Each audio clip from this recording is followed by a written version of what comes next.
రాజమహేంద్రవరం ప్రభుత్వ ఆసుపత్రిలో ఇటీవల గర్భిణీ మరణం పట్ల తాను తీవ్ర మనస్తాపానికి గురయ్యానని ఎమ్మెల్యే ఆదిరెడ్డి శ్రీనివాస్ అన్నారు. ఆసుపత్రిలో గైనిక్ వార్డును సందర్శించిన అనంతరం ఆయన మీడియాతో మాట్లాడారు. కూటమి ప్రభుత్వం వచ్చాక ఆసుపత్రిపై ప్రజల్లో నమ్మకం పెరగడంతో ఓపీ గైనిక్ కేసుల సంఖ్య గణనీయంగా పెరిగాయని తెలిపారు.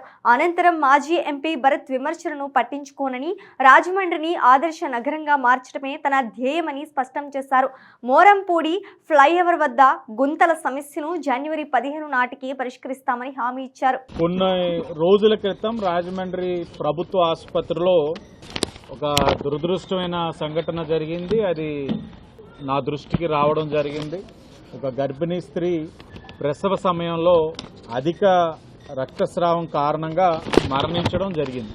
ఆ సంఘటన ఎంతగానో కలిచివేయడం, చాలా మనస్తాపానికి గురవడం, మరలా అది పునరావృతం కాకుండా ఉండే విధంగా ఏం చర్యలు తీసుకోవాలి ఇవన్నీ కూడా మాట్లాడడానికి ఇక్కడికి వచ్చున్నాం.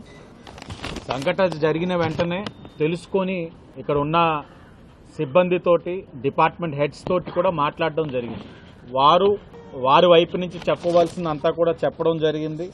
అలాగే సూపరింటెండెంట్ గారిని కూడా ఎంక్వైరీ చేయమండం కూడా చెప్పడం జరిగింది. మేము ముందు నుంచి చెప్తానే ఉన్నాం, కూటమి ప్రభుత్వం అధికారంలోకి వచ్చిన దగ్గర నుంచి ప్రజారోగ్యానికి అత్యధిక ప్రాధాన్యత ఇస్తూ ఆరోగ్యకరమైన రాజమహేంద్రవరం స్థాపించడానికి ఉన్న అవకాశాలు ఏమిటి అని చెప్పి మనం ఆలోచించినట్లయితే వైద్య వ్యవస్థని మెరుగుపరచడం, పారిశుధ్య వ్యవస్థని ప్రక్షాళన చేస్తూ మెరుగుపరుచుకోవడం అన్నది చాలా కీలకమైన అంశాలుగా మేము గుర్తించి పారిశుధ్య వ్యవస్థని ప్రక్షాళన చేసి ఏ విధంగా చేస్తున్నామన్నది చూస్తూ ఉన్నారు. దానికి అనుసంధానంగా కావాల్సిన రోడ్స్, డ్రైన్స్ను కూడా ఏ విధంగా నిర్మాణం చేస్తున్నామన్నది ప్రజలు చూస్తూ ఉన్నారు. వైద్య వ్యవస్థ పరంగా మేము గవర్నమెంట్ హాస్పిటల్కి రావడమే కాదు, ఇక్కడ అనేకమైన మార్పులు తీసుకువస్తూ కావాల్సినవన్నీ కూడా చేసుకుంటూ వెళ్తా ఉన్నాం. ఇవన్నీ కూడా మేము ఒక వైద్య వ్యవస్థకి ఇస్తున్న ప్రాధాన్యత. డాక్టర్లతో ఇప్పుడే లోపల మాట్లాడి రావడం జరిగింది.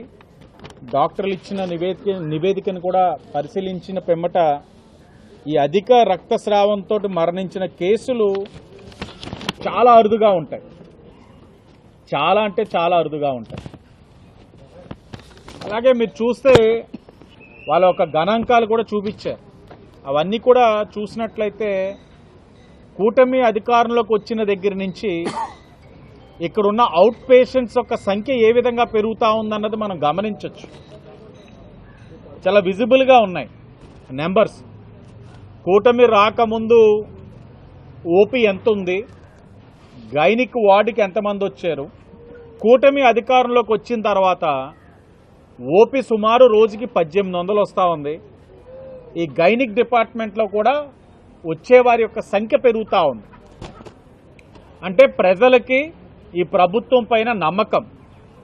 కేవలం మీ గవర్నమెంట్ హాస్పిటలే కాదు, మీకు అర్బన్ హెల్త్ సెంటర్స్ కూడా చూడండి.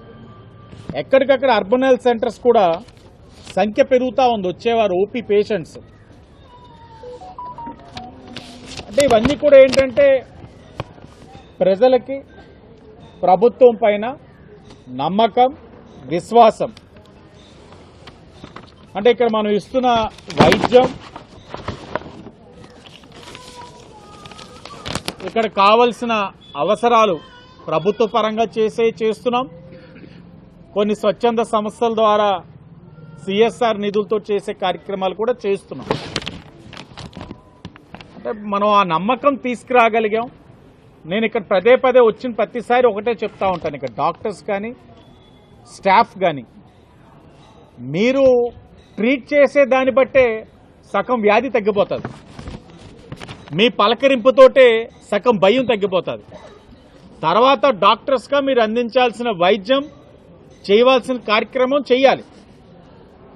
కానీ వచ్చిన వెంటనే మన పలకరింపు, మన ట్రీట్ చేసే దాన్ని బట్టే చాలా మార్పు అనేది ఉంటుంది. ఆ మార్పు తీసుకురావడానికే మేము కృషి చేశాం. కూటమి అధికారం వచ్చిన దగ్గర నుంచి మేము చేసిన కృషి అదే.